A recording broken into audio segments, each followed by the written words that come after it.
So, how you doing? Great. I'm amazing. Yeah. So I went into this blind. Gates essentially just hit me up, and he was just like, hey, I just want to let you know that we're sponsoring a cosplayer. And I was like, I have no idea what that means. So can you explain to me what you do? And it seems that you've stumbled upon yourself of a little like fame within the community.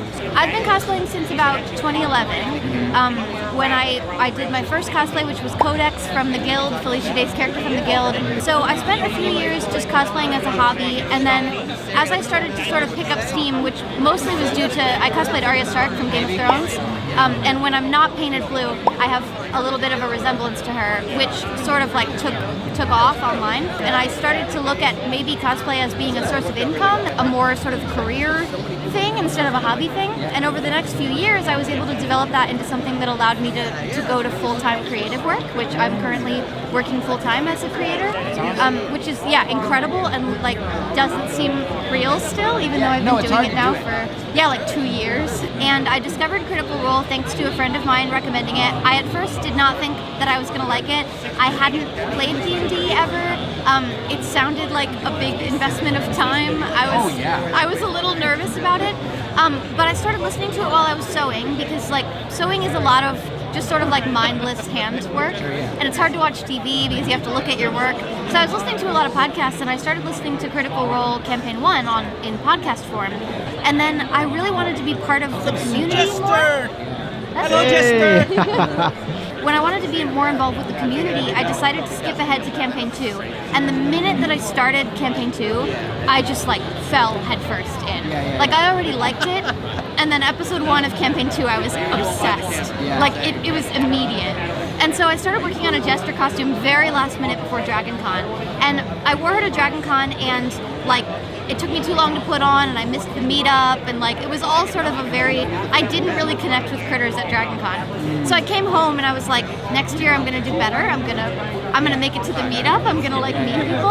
I made this little video where I was practicing her accent, and I just wanted to sort of see if I could pull off the accent, because I like doing accents. It's fun. Yeah. Speaking of accents, could I speak with Jester?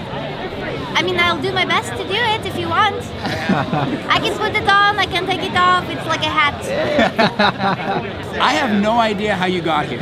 Can you explain to me the situation that you were in, and then what happened? Yes, as Jester, you want to talk to Jester? I would love it. Okay, so, well, I was going to come to this convention because I really wanted to meet Laura Bailey because she's amazing. So I planned on this months out, and I bought a plane ticket, and I bought it with miles because I'm broke. So I used all of my Southwest miles to get this ticket. I paid like $70 total, which was amazing, and I was like, I'm so lucky, I can afford this. And then it snowed so much in Denver this week.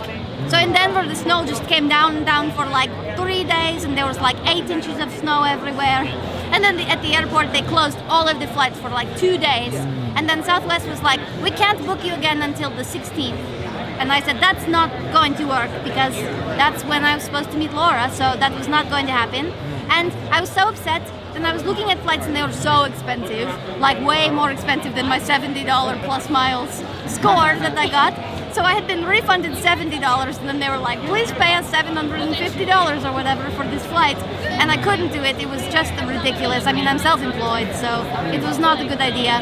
So I regretfully told the internet that I was not going to be coming, and the internet got really upset, which I did not anticipate, because I thought I would be the most upset person about this. But a lot of people online were very sad because they wanted to say hello to me, so a bunch of people started offering to send me money, and I was like, that's not acceptable. Like, you can't just give me money to go to a con for fun. That seems crazy. And then Wyrmwood contacted me and said that you guys knew that I didn't want any charity or anything, but maybe if you sponsored me, that I could come and do something for you guys, and then would be able to make it to the con.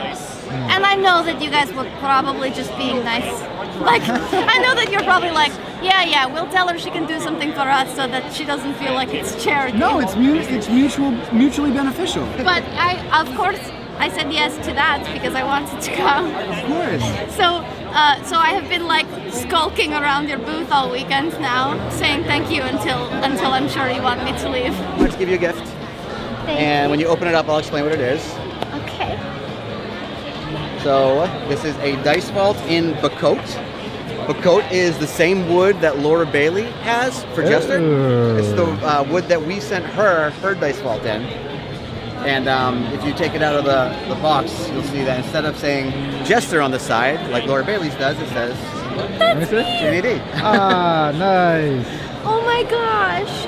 Thank you so much. My pleasure. This is Yeah, so you're welcome. My pleasure. This is, can I?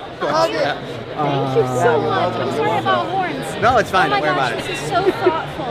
I cannot tell you how much I appreciate that you paid attention to that and thought about it. That is really, I'm glad really that you like sweet. it. Thank you so much. You're welcome. Thank for you. everything, for bringing me out here also. That's a pleasure. This is I'm just- glad that it worked out.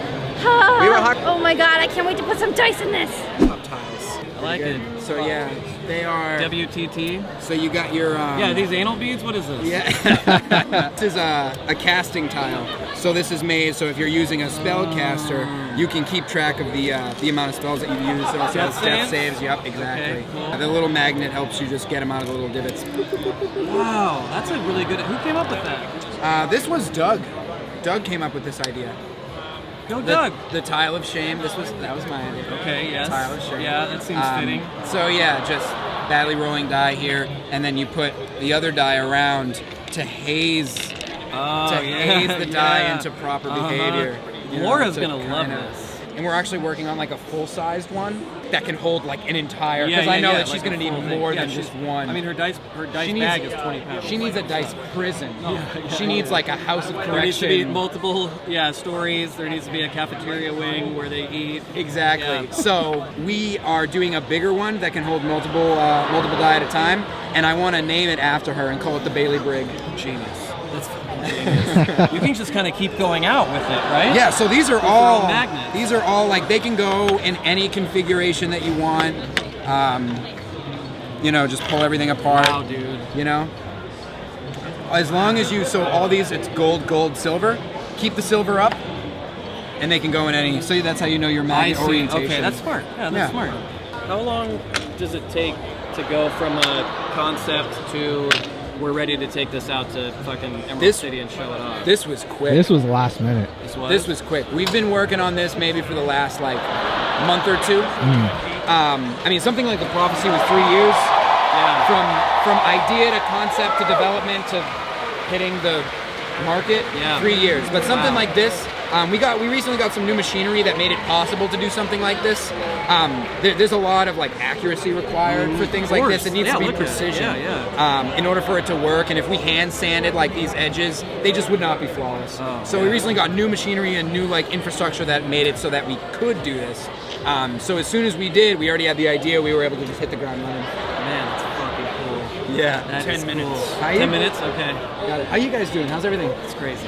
Yeah? It's crazy, but it's a blast, man. I mean, look, these weekends you come here and you spend 5 hours, 6 hours, 7 hours just talking to people that somehow you've made happy. Yeah. And then so it's exhausting, but then it's refilling at the same time. So we look forward to it because we just get to meet people that we somehow reach with these weird shows. It's I'm having a blast. Yeah. I'm having a blast. Yeah. Can we do a quick sign off for that for a montage? We're putting together Yeah, a let's do montage, it. so it's just Let's kind of do it. it's not like a worm life. Oh, Wait. Oh, so yeah. worm on this side. Yeah, W and on then that. life that way.